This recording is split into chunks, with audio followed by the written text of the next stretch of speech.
So, Rich, I was watching this video. It was a Piers Morgan program that he has now on.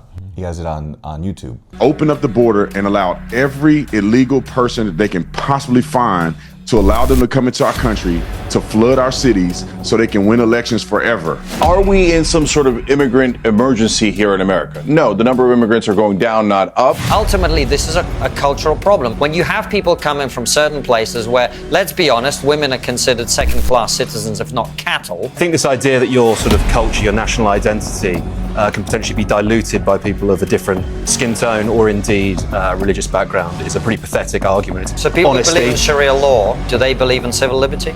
Constantine, you keep asking me the same question. I'm going to keep giving you the same answer. Should we deport people who want Sharia law?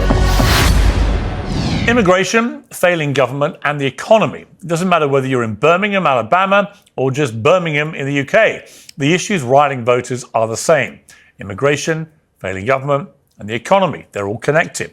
People tend to be a lot more tolerant, a lot more open to ideas like multiculturalism when everyone's getting richer. But a sluggish economy, which doesn't serve the middle or working class, often leads to resentment and to blame. A lot of that blame often falls on immigrants, especially when failing leaders preside over systems which are chaotic and unsafe.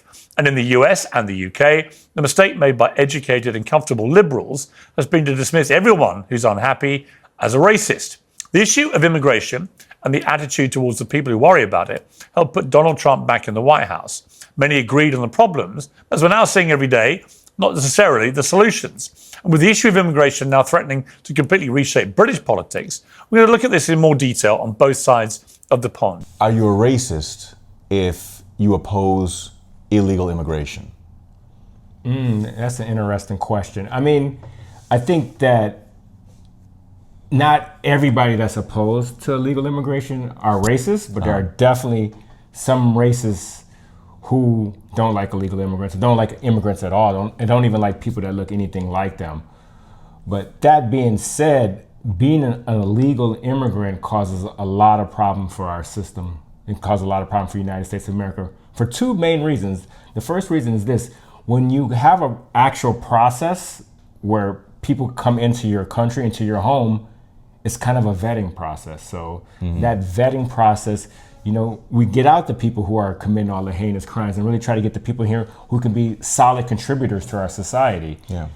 And the second thing is, like, when you have this process, it becomes almost like an indoctrination process. And this indoctrination process, it makes people have a sense of pride about this nation, a pride about this country. If you just walk in and waltz in, there's no sense of pride. It's treated almost as if it's like a brothel or something like that, or a bar, like a sleazy bar. That's something that you make a good point there. That's something that but my parents were both immigrants to this country, legal immigrants, and that reminds me of something that my dad used to say a lot, which was that a lot of these folks here were happy to be in America and happy to be earning well and stuff like that.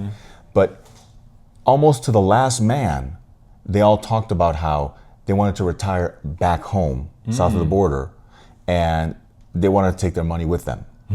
So that's a whole different thing. That's, these folks maybe assimilated the best they could, but on some level, they were never fully in. So, that was his observation. And this was even after Ronald Reagan's Amnesty Reform and Control Act of 1986. That's where Ronald Reagan, a Republican, and remember, back then, it was the Democrats that did not want illegal immigration because that brought down wages of union workers, whether it's on the farm or in the factory.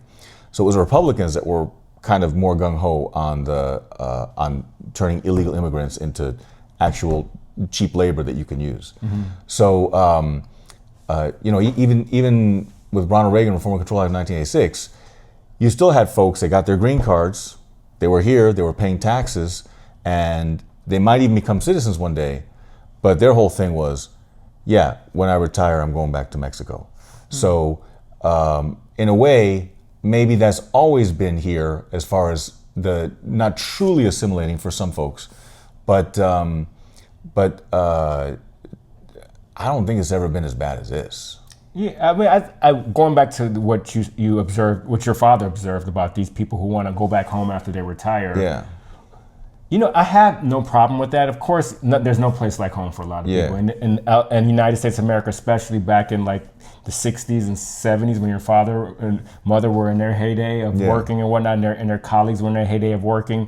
You know, United States of America was the heyday, and that was the apex of opportunities in the world. Yeah. So it's nothing wrong. I don't see anything wrong with that as long as you're contributing to the society. Yeah. And you do add benefit to the society. Then after you've done your time in the society, you added benefit to the society. Right. You want to go back home, you know, that's great. That's so big. But you added something to the community. Yeah. But now a lot of these people are just not adding anything to the community. They're just taking from the pot. And so that's why a lot of people, you know, get riled up about it. You know, even myself, I kind of don't care for that too much, even though I'm a very free-spirited and open person. But I think that, you know, at the end of the day, I'm all about community, and in a very important part of community, you have to bring some value to the table and whatnot. And so if you're just coming here pretty much, you know, I'm not saying all immigrants are doing that, because that's ignorant comment or ignorant perspective to have. But I am saying that when you don't have any like legalities or any type of formalities to become United States citizens, it leads to that opportunity where people can just come to this country and not give anything back to the community, and that's a problem. Yeah, it's almost like, you know, this country wants my labor. No homes or buildings would get built without me. Strawberries would cost $25 per container if it weren't for me. But these folks don't want to cut me a break. They don't want to give me a green card, even though I'm producing well. And I'm paying taxes into the system. And I don't even need to, because I could be being paid in cash right now. So these folks, we're kind of leaving them high and dry. We need their services. We need their labor. I mean, if you went to anywhere where people are lining up for unemployment, and you saw some able-bodied people, and you said, "Hey, I got some great agricultural jobs for you," they're like, "Oh, will I be driving a tractor?" Not exactly. "Oh, will I be telling a bunch of Mexicans what to do?" Not exactly. "What will I be doing?" "You'll be picking strawberries." That guy's gonna get right back in that unemployment line. He's like, "Nope, that's not for me." Well, you know, that can be a problem of living in a capitalistic world with a lot of socialist elements to it. You know, so a lot of people. So you know, unemployment is a form of socialism. It is a type of socialism. So it's a socialistic tool. So you know, and that's our country. You know, and you know, even though we say we're a capitalist country, we have a lot of socialist elements. That's kind of like what creates that whole checks and balances that makes our whole economy, that makes our whole government. So I mean, I'm in favor from some socialist elements, but I think, you know, I mean, that's a whole different podcast. I think unemployment and welfare sometimes is definitely very abused by not illegal immigrants, but also the people that were born and raised in the United States of America. So I think that's definitely a problem. But going back to legal immigrants, you know, I can understand why they have that sentiment where, you know, they bust their butt picking strawberries and they can't get a green card. But that's, you know, Arnold Schwarzenegger even talked about it. He said like this, he said, it's not a right or a left thing. Immigration reform needs to happen. So we can create pathways for people who are contributors to our society to become legal, or at least have a green card or something like that. So like for those type of people who are contributing to our society, yes, they need to have not an easy pathway, but a pathway that's easy for them to digest and see, like, this is what you gotta do, A, B, and C. If you do A, B, and C, you'll have a green card. And and if you do D, E, F, you can become a citizen of the United States. But when it's not structured, when it's not organized, it creates mayhem, and then you get, I hate to say, some of these riffraffs, and those are people, maybe, you know, I believe everything is a bell curve. You know, I honestly think that most immigrants are probably the nicest, sweetest people in the world that's looking for an opportunity. It's come from a very crappy country where women are abused, poor people are abused, children are abused and exploited. There's no economic growth, so they come here out of desperation, and they do give back a lot. But I think we need those type of people. We need to give a structured pathway for them to succeed. So how immoral was it to invite all these people? Because apparently, some of the numbers show that there were 10 million folks that came that got in during Biden's watch, and who knows how many more countlessly were declined at the border. So, I mean, with the troubles that these people know that they're going to have when they make the cross. Yep. You know, you've got, that at least 1 in 4, if not half, of all females, and I'm not just talking about adult females, are going to be assaulted on the walk. Yeah. And they know this, but they figure it's better to be here than where they're from. So I have to imagine that it's not because they don't have enough money to eat meat, that they have to eat rice and beans because they don't have enough money to buy a piece of meat. That's what made them do that walk and risk being assaulted like that. It's got to be something bigger than that. So how immoral was it to encourage these people to form what was called a caravan to come up north just to probably turn away the majority of them? Well, I think that if we're clear with our communication to like all these people, like look to these countries, like if you can't come over. Yeah. Which is what the president's doing now. What the president He said, you come over, ICE is going to find you and send you back. And so so then those people being intelligent, or not, some level of intelligence, they do their CBA, they cost benefit analysis. You know what? It's not worth it for me to potentially get raped and go do this crazy dangerous trek for 10 days to go to a place that I'm going to get rejected to. Right. But the way it was before, it was kind of ambiguous. And so when it's ambiguous, you know what? They waited until they cost benefit analysis. Like, you know what? It's really crappy here. I may have a chance to come go to America and live for life. So why not take that chance? Yeah. So, but if you clear with the communications, like, boom, you just can't come in. That's not it. It's as if you're a single guy. You're with a group of your other single friends, and you want to go to like a swanky Hollywood club or something like that. You're not going to get in with 4 guys into the club. So, and that's obvious and it's clear. So, like 4 guys without any clout or without clout, yeah, sure, will not even attempt to make that to go into one of the hottest, swankiest clubs. And that's just if we're clear with our communications. And then that's always the problem, I think, especially with a lot of Democrats. They just weren't clear with their communication when it comes to immigration. It causes confusion. That ambiguity causes confusion. And so then it kind of, I ain't gonna say it promotes, but it does promote. As I am gonna say it promotes illegal immigrants to at least take that shot. Yeah, I see that. Yeah.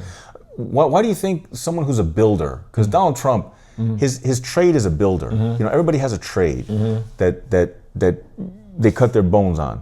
And so he knows better than anybody else, really, that if you send back the undocumented laborer, then who's going to be the one that puts up the drywall? Who's going to be the mason that puts in the stonework? Who's going to operate the machinery to dig these big holes so you can build these tall buildings? He knows very well that you can't do that without foreign labor that doesn't necessarily have their papers in order. So what do you think is behind him doing this, if it probably is not the way he really feels?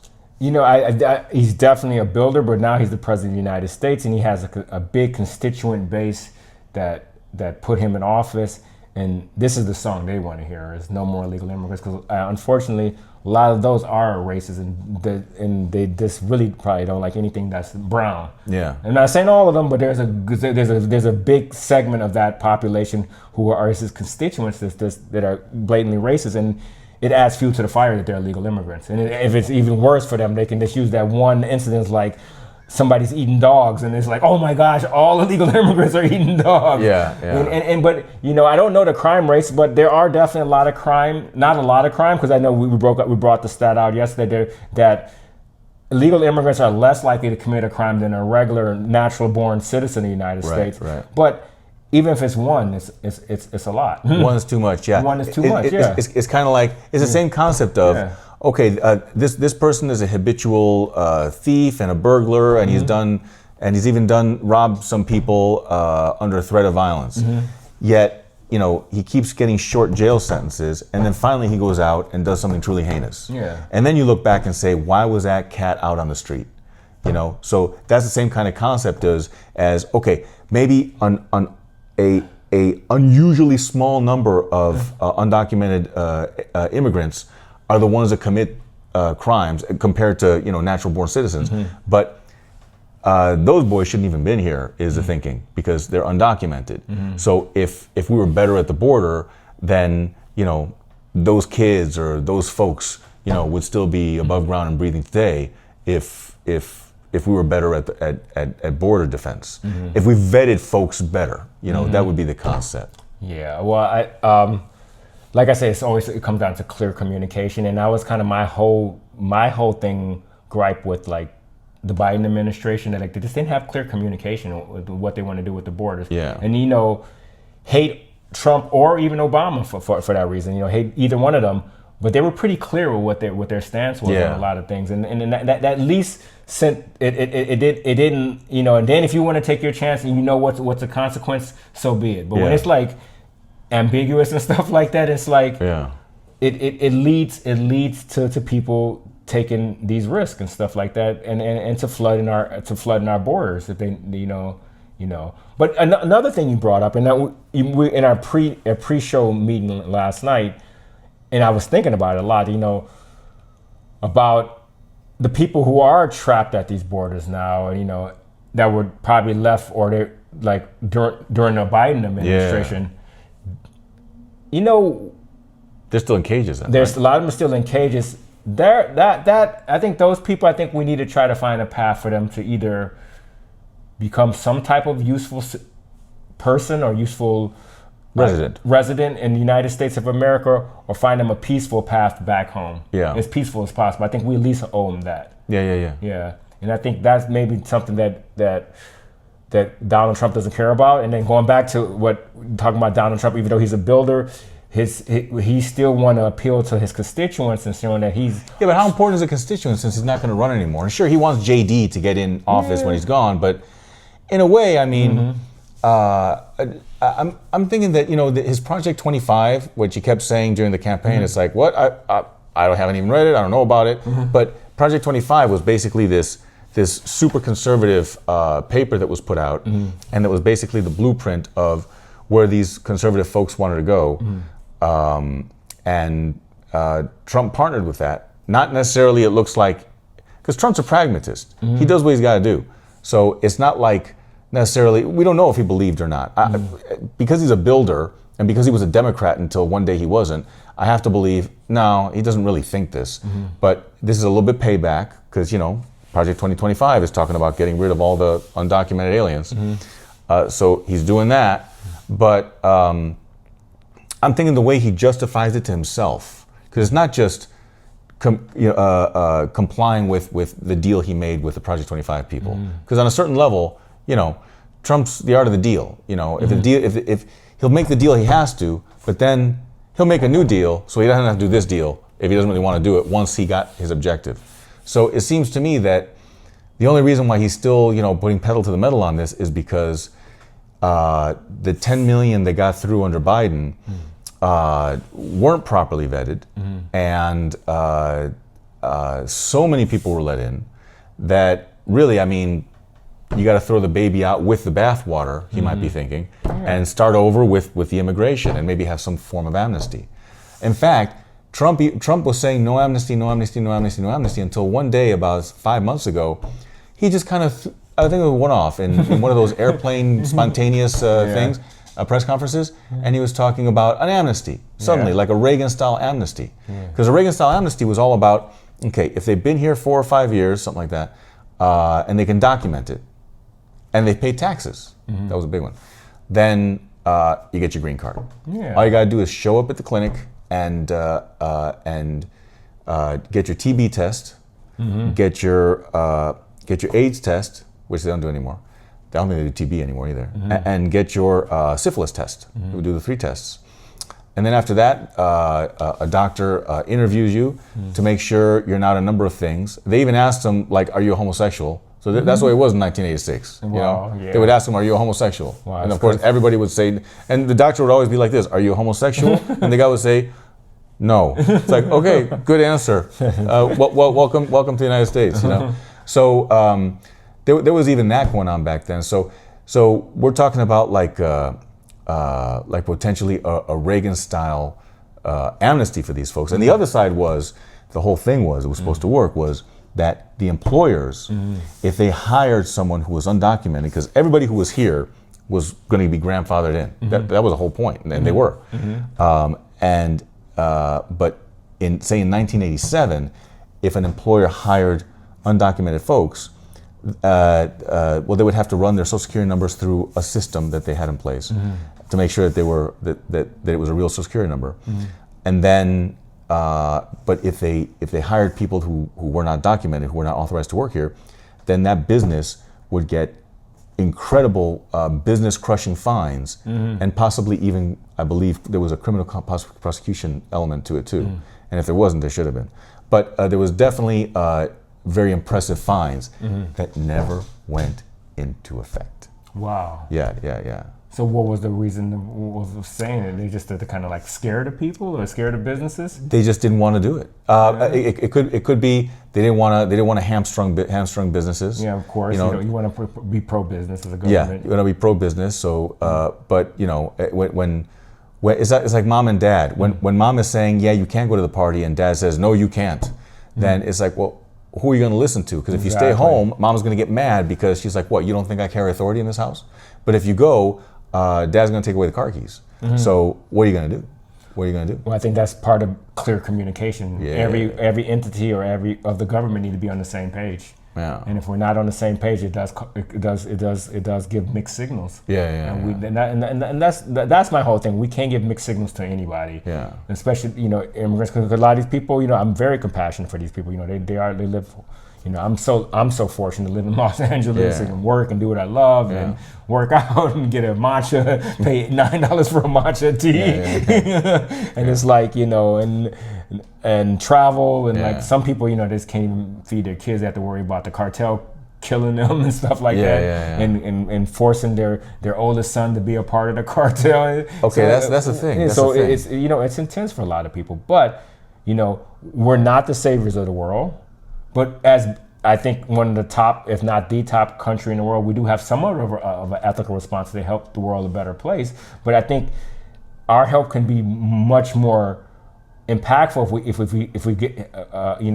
we address the root cause, not just give these band-aids to a couple people who come over and say, okay, we let you in because we feel bad for your political. We can start sanctioning these governments. We can start boycotting these governments and give both political and financial pressure to these countries to change their human rights things, or we won't do businesses with them. If that and people live, money talks. Money talks. You're a small country like El Salvador. You're a small country like Venezuela. We're gonna say we're just gonna break you. Even Russia is starting to break now because they're being boycotted and sanctioned by so many countries. So you do it that way, and then hopefully those people will change their policies more to help improve the human rights in those countries. So I think we definitely as a country should as a big brother we have that responsibility. But we don't have the responsibility to let random immigrants in that don't go through the process, because that not only does it tap into our natural resource or our resources as a country, it taps into like the whole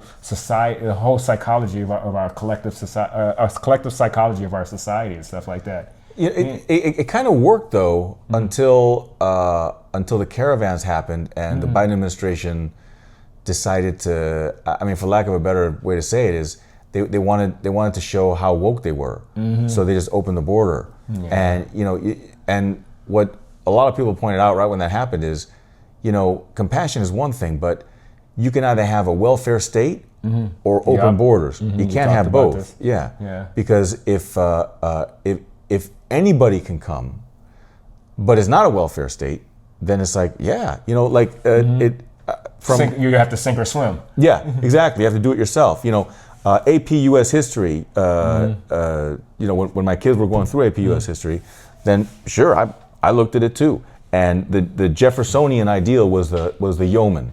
It was the independent farmer. It was always going to be a farmer, and because it was more agrarian back then. The United States wasn't really part of the Industrial Revolution as it was happening in England and the UK. It was eventually, but it wasn't in the beginning. And so the yeoman was all on his own. If he had a family, great. He had his land, maybe his 100 acres. He had a neighbor on each side of him, and they all had maybe the same kind of acreage. And they would organize themselves, They would be there for each other. They'd form a community. They'd help each other if they needed to. If their house was on fire, the others would come and they'd help. It was just one of those kind of things. It was a yeoman. It was the independent American, which was the Jeffersonian thought experiment. But the other side was, no, we're going to have still not really a big central government, but government still will line up certain things for these communities. We're going to have some rules. We're going to have some, like basically a light infrastructure that everybody can hang their own projects on. But there was going to be some government involvement there. That's the one that won out, not the yeoman. So now we have this welfare state because the government got so involved in it, and over time, things that you have mission creep, and now you have people who maybe haven't worked in a decade and just are gaming the system pretty well. Now those might be rare, but there's plenty of people that that they kind of have a beaten man outlook. They maybe still have families, they're still relatively happy and all these sorts of things, but contributing to society, but they have a beaten man idea, which is, well, my company shut down, so I'm out of work, so I have to go get unemployment insurance, instead of like, what can I do now? The first thing they think of is, well, gotta go get that free money. Exactly. And it's almost like, well, gotta stick a heroin needle in my arm right now. Yeah. And it's unfortunate. I mean, we have to have the social safety net, because it's already baked in the cake.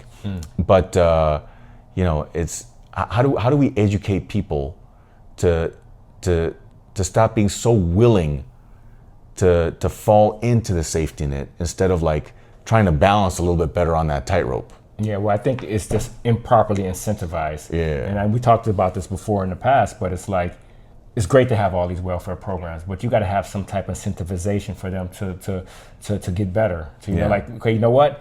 We're going to give you unemployment for 1 year, but for this 1 year, you're going to have to enroll in like continuing education or a new skill set that's going to be available for you to get into a new job or a pivot, what you're doing now, and do something similar, but with enhanced skills so you can be productive in that sector of the economy. Yeah. But if it's just like you're just going to get free money, then it's like, and then it's like, especially to take a lot of these women who have like 2 kids, it's like it's cheaper for them just to take unemployment or welfare than it is to spend like $30,000-$40,000 per kid in daycare, or 20, maybe in LA it's 34, but like the United States like $15,000-$20,000 per kid in daycare. And if you're making $60,000, you got 2 kids. What are you gonna do? You're better off staying home. That's the great disgrace of the social safety net. That it actually incentivized, like in the 60s, it incentivized folks to divorce and to live separately, so that the mom could get more money from the government. It was a disincentive to keep families together. Wow, that's crazy.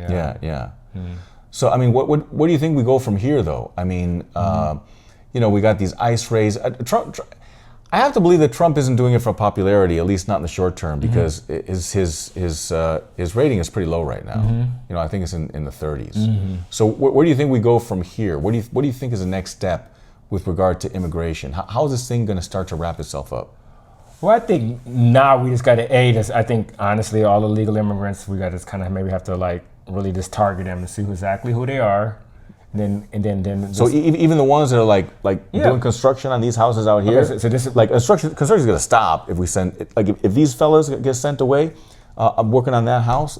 Construction is just going to stop all over the country. I think the only way to do it the proper way is like you got to find out who all the legal immigrants are, and then it's almost like, I'm gonna say a case by case study, but you have certain guidelines and certain parameters. Like, okay, good. If you've been here more than 3 years, you're paying this much tax, your likeliness of having a green card is very high. And by the people who just came in here, they have a criminal past. A violent criminal past, not just like, selling weed on the streets or anything like that, but like, like they kill people, they got convicted of killing people in Venezuela or raping people, and they're not contributing to our economy. Those people have next to zero chance of getting into the United States. Sure. And then from there, you got to just be tight with the borders, and then that's it. There's a lot of, it might be spotty information we get from these folks, because what a lot of them do is they take their papers when they get close to the border, like their ID cards and everything.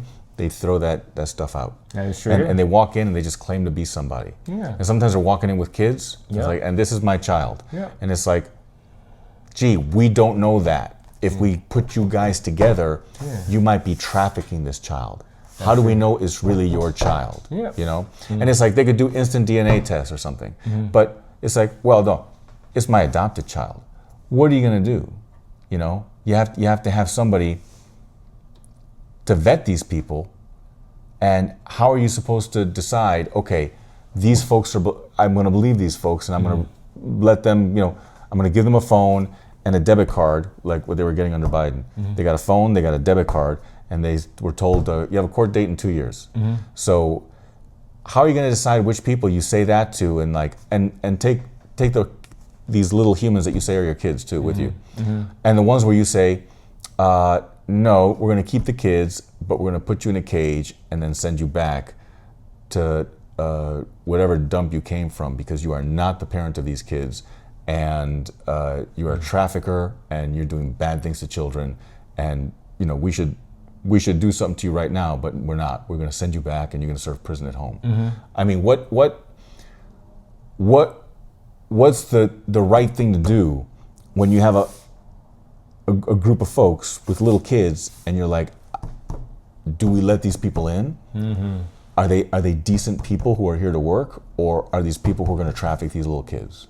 Because we have no way of knowing who these people are. Yeah, that's one of those gray areas. But I think the more detail we can create guidelines, and then maybe like you say, you can do a DNA test in a lot of those situations, but.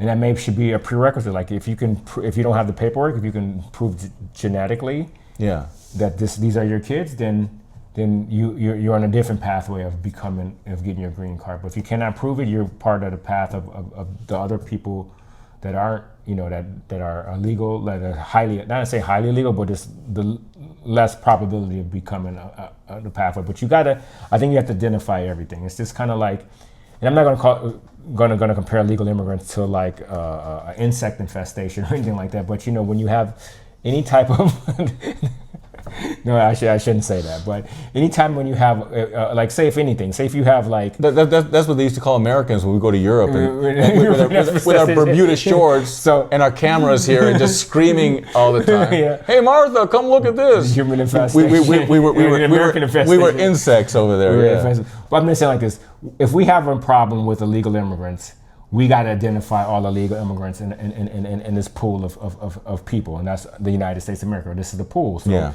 we have an illegal immigration problem. So first we got to identify who are all illegal immigrants, and then I believe we have to create guidelines, parameters for each person, and each person kind of fit in like a box or a category, and this determines their pathway of if they can become green card holders and eventual American citizens. Like basically, we're just guessing then. We're just basically, how much time can we spend? We got 10 million people coming in.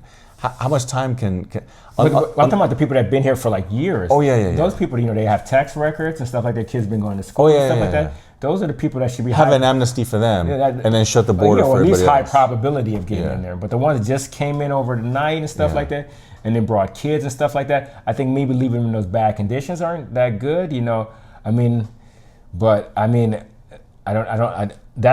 can't speak of. I think those conditions, I really don't know how horrific those conditions are. Yeah. But I only hear bad things about them, and what we see on TV and whatnot. So, as a country that should have some compassion and for world and being a world leader, we got to do something about that. So maybe I think the best ways. If they send them back to their country, will they get in trouble with their country? I don't think they'll get in trouble per se. I think they're already just in such a bad situation. That's why they left in the first place. Yeah. So, but leaving them in like cells where like little kids are getting raped and stuff like that, that's not cool. Yeah. Are little kids being assaulted? Is anyone being assaulted in those cages? That's what all the reports are saying, that these kids are like, it's harsh conditions. Yeah, and harsh conditions. Those are Obama's cages. He built them. Yes, he did. And he was the deporter in chief. And Trump was like, hey, we got some good jail cells there. Let's go ahead and use them. For sure, yeah. Yeah. So for sure. So what about well, let me ask you this then, before I go into, because I want to ask you a question about lawful immigration, documented, when people, actually go through the steps. Obviously, folks that come in here, the system used to work. We used to look the other way. People would come over. Yeah, sure, there'd be some criminals in there, but mostly it was folks that wound up, the second day here in the United States, they'd be standing outside of Home Depot, trying to get something going, trying to make a few bucks, for sure. and then seeing if they can get on some crew for some 9-month project to build a house, because that's the best kind of job, really. For somebody who just got here. I mean, imagine you just get dropped in a country you've never been to. You don't know the language. There's, they look the other way. They kind of lifted the tent to let you in, but once you're in, you're always looking over your shoulder, because if you do something wrong, then they are going to show you the door. What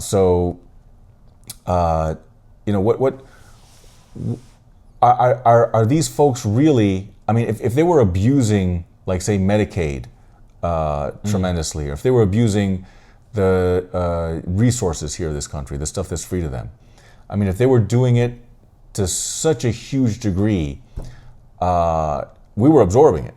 So even if they were taking more than they were giving, the country was absorbing it just fine, and it was actually a net positive, because with that labor, that cheap labor, that on paper ices out the American citizen, but I don't know of any American citizen, no American citizen I ever met would be picking strawberries for more than 1 week. For sure. So, and that's the nature of all immigrants. When the immigrants are brand new, like the Irish and the Italians came, they did the work that the Germans wouldn't, because the Germans were the immigration before them. Exactly. So, now we have immigration from south of the border mostly, and these folks are very happy. Oh, great. Let's go where the competition isn't. Nobody in America, no natural born citizen wants to pick these strawberries. That's a great opportunity for me. No American, natural born American wants to be 9 months and in some cold climates, in the rain and this horrible conditions, carrying a bucket of nails with my fingers that are so cold they feel like they're going to fall off.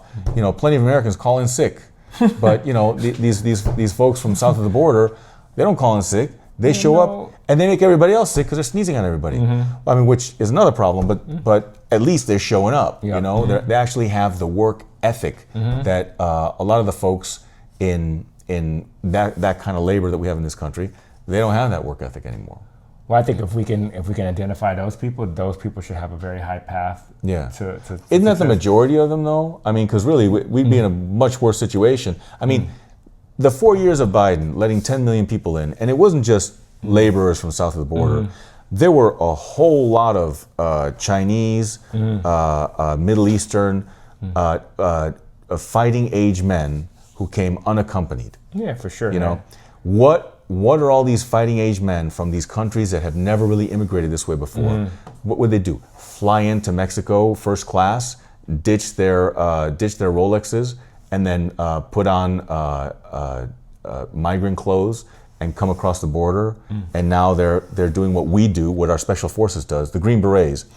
Green Berets are a different animal than SEALs.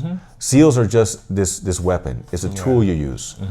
Whereas Green Berets, like thought manipulators. Yeah, they're manipulators. They come in and they're organizers. They're like community organizers who are lethal. Because to push the agenda of their home country.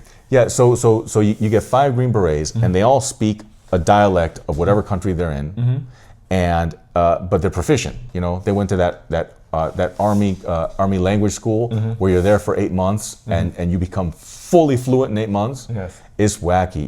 I'd love to do a course like that. 8 months, 12 hours a day, and then in 8 months you are completely and totally like native fluent in a language. Wow. That's amazing. And they pick them for that. But you can't have an average IQ and be a Green Beret. Yeah, I can imagine. You can probably have an average IQ and be a SEAL, but you can't have an average IQ and be a Green Beret. But they take these guys and they put them in the field, and they just recruit malcontents from the locality, If they drop into Afghanistan, they find the malcontent Afghanis that they will be these Green Beret will be the generals of this army, and they'll be on horseback right there, leading from the rear while the Afghanis are moving forward. So when you get all these fighting age men coming from these countries that we never had mass immigration from, China, Pakistan, all these places, and they're coming up through the southern border, and for woke political reasons, we're letting them in, these unaccompanied men, not even as families. And why are we so arrogant to think that they might not be doing the same kind of stuff that we do with our Green Berets, organizing a bunch of local malcontents? So then we'll have all these kinds of political terror acts done by blonde-haired, blue-eyed farm boys, but who are led by, Chinese infiltrators. That's probably. I can't say for certain that's what happened. Yeah. But I don't know. But when you have lawlessness at the border, and no way to vet these people, it leads to that possibility. Yeah. We watch too much of The Americans. You remember the show? That was a great show. Yeah, so and that husband and wife that were on it. Oh man, I'll watch them in anything. So They're so good. I'm sure there's a lot of sleeper cells that came here through illegal. It started off as illegal. Okay, don't you remember, like in 2010, like during the American show was on, FBI found a bunch of former Soviet sleepers who were still here. They've been here since when the Soviet Union existed, but they were still here, and they were just found out. And what happened was, they were all exposed. Pictures were shown of them in the papers, and then they were all sent home. Wow, that's crazy. I think it was a swap. I think we got some of our spies out too. Okay. But so we were still doing a little Cold War stuff. Okay. They were still holding some of our spies, and when we caught their spies, we were like, okay, we're sending these back. So we got a WNBA player back too. Oh yeah. We got a WNBA player. All we gave up was a guy called the Merchant of Death. The Merchant. I think Nicolas Cage played this character. In War. We got the Merchant of Death back, and we gave up the Merchant of Death, and we got a WNBA player. Yeah. So, that's cool. Yeah, it might be a fair trade. I just going back to my saying, I think we just have to have, we have to have like some type of like clear system. It has to be clear, and it has to be clearly communicated to other people too. Because like I said earlier, I think most of it is a bell curve. Most of these people are really nice people. They're like everybody else. They're good people that want the basics in life. They want a little bit of liberty, want a little bit of freedom. But if you have complete unstructured system, it's gonna leave room for a lot of lawlessness. And then, that's in a country as big as ours. We need a sophisticated immigration policy. That if not, we're gonna set ourselves up for sleeper cells, for the riffraffs and all of the above. I mean, when something's orchestrated, you can't just ordinarily, globally. I think you can rely on the fact that most people, their morality is, if they come across a duffel bag that's got a name tag on it and an address and a phone number and everything, and it's got $1 million in it, most people are going to think long and hard if they're going to make that phone call. But in the same token, most people aren't going to walk up to a plate of cookies, look around, and lick each one. They're not going to do that, but they might be tempted by the $1 million. So most people's morality falls somewhere in between. Exactly. So, we just have to decide, is it more the cookie licker, or is it more the guy who will most likely do the right thing and call the guy who lost his $1 million? So we want more guys who will call the guy who lost $1 million than cookie lickers. Exactly. We don't want the assholes. We don't want the assholes here. For sure. Yeah. But so what about like legal immigration? Like Elon Musk, who gets a lot of hate, is on record as saying, we need to blow the top off the H-1B visa and just basically make it limitless. Anybody who we think can help the country, let's get them approved. Let's get them a visa to work. Legal immigration. I'm down with that. But just looking at the nature of our workforce, how much more people do we need in our country with AI or robotics coming? I think maybe robotics is a little bit farther along the horizon, but AI is here right now, so we don't need that many engineers like we used to before, and we have a lot of engineers who are unemployed. I would say we need to go to Taiwan. And we need to hire the deputy director of one of those chip factories. TSMC. Yeah, and we need to get like the deputies. It's like what a hotel does when they want to build a new hotel. Yeah. What they do is they take the deputies of all these other places they can't get the A team. They take the B team of all these hotels. Yeah. They bring them in as their A team. What?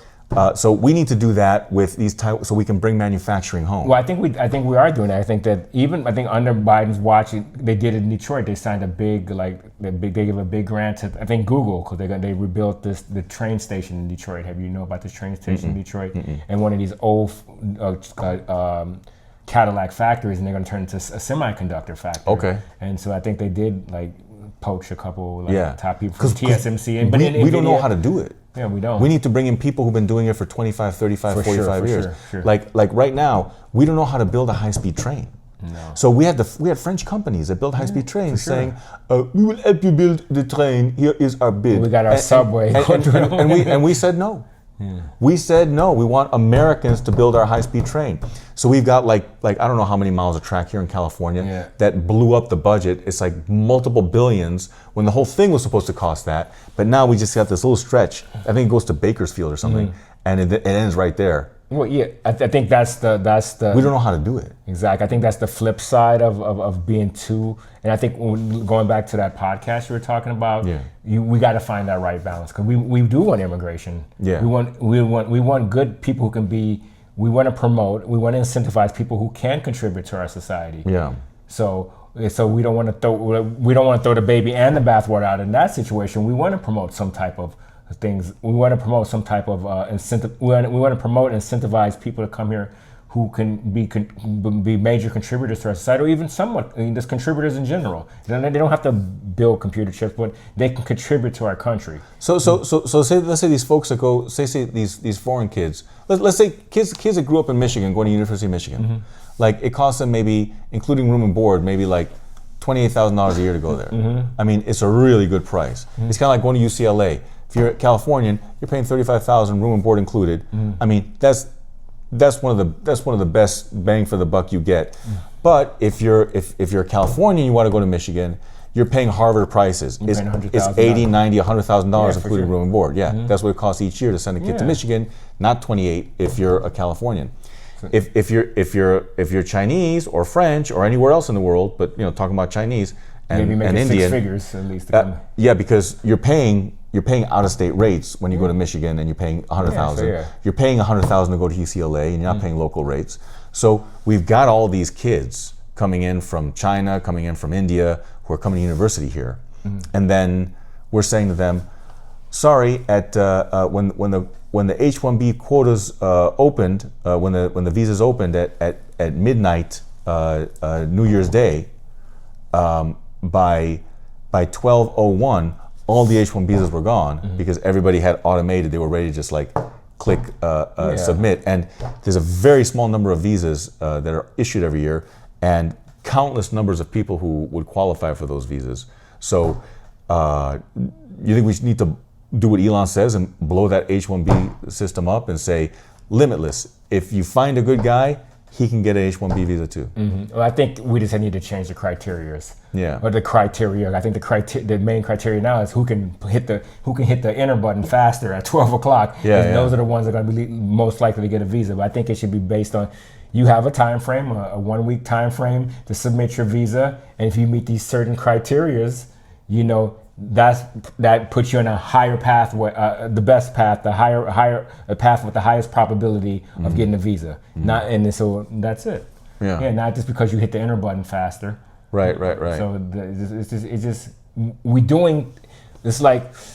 doing a lot of things that have good intent, but it's not being executed properly. Well, let me ask you this: so if somebody goes to school here from out of the country, so like a foreign national, and they get and Elon's limitless H-1B visa comes up, and it's like, I don't care if there's 100 people or 1 million people or 10 million people, we have an H-1B visa for them if they can help this country.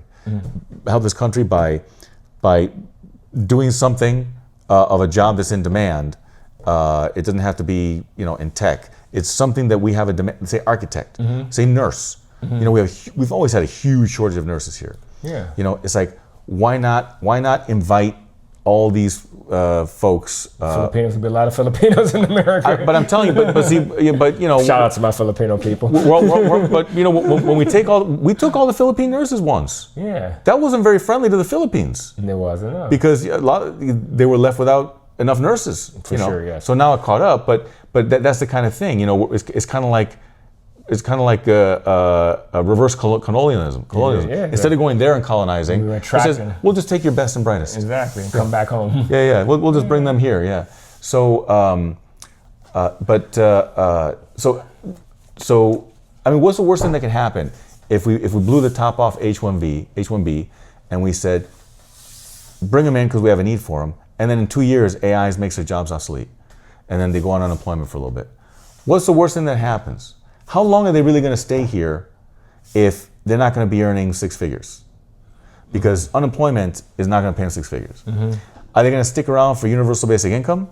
The only reason why they would do that is if the U.S. universal basic income is going to be more than the India universal basic income. Considering cost of living. Yeah.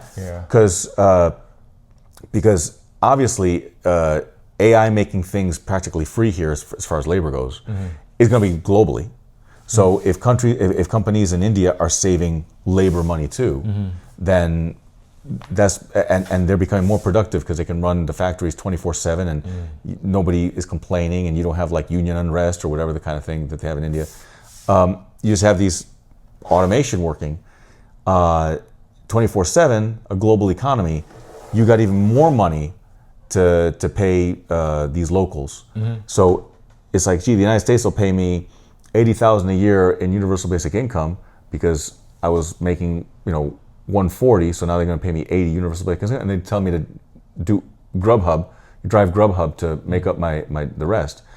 Or I can live in India and live as if I'm earning $160,000, $180,000 a year, but it's really much less. It's like the equivalent of $25,000 a year. Yep. But everything is so much cheaper that I can live like a $200,000 American man.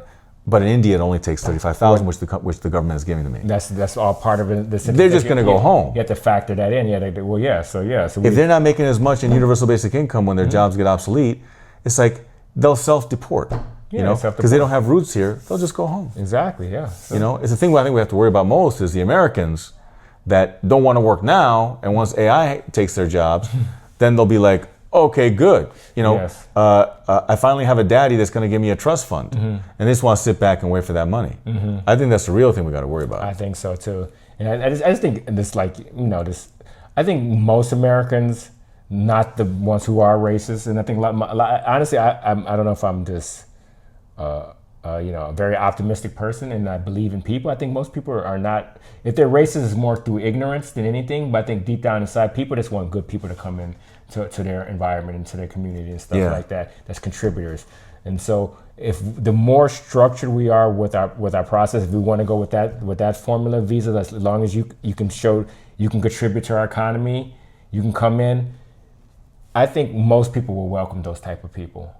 We just don't want the people who are, that's like part of like the MS gangs or the Venezuelan cartel and stuff like that. And I'm not saying that might be even a small minority, but it's definitely been like, it's been sensationalized in the news, of course, or maybe not so sensationalized, because apparently a lot of things, especially in New York City, was really bad. I know from a lot of my good friends who live in New York City, so like the illegal immigrants were out of control in New York over the last couple of years. No, that's been documented. Yeah, that's very they would get a $1,500 debit card. Yeah. Entire 4-star hotels were bought out by the city. And these unlawful immigrants were installed in there, while American folks on the poverty line that were renting apartments and were working 3 jobs to rent the apartment, where's their debit card with $1,500? That makes no sense. Like that's just.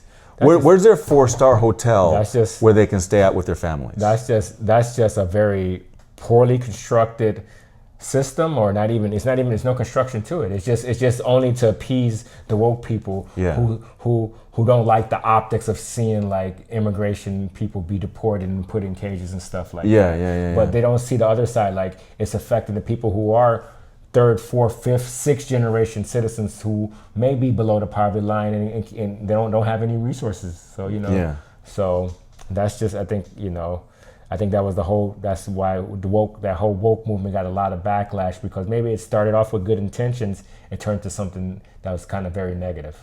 Yeah, I mean, and it could never have turned into something else other than something very negative, because when it's something that's that irrational, Yeah. it's almost like that Robert De Niro bit, because they would do, because with the woke thing, it was that irrational. With you're damned if you do it, damned if you don't. Yeah. Like, for example, I don't. There was Ebony and Ivory, the song, Yeah. Paul McCartney. Yeah. We all know that people are the same wherever we go. Yes. It's like if you said that at a BLM rally as a white man, they'd be like, it's like saying all lives matter. It's like, people are not the same. There is color, and it's like, okay, I recognize you for your color. What are you, racist?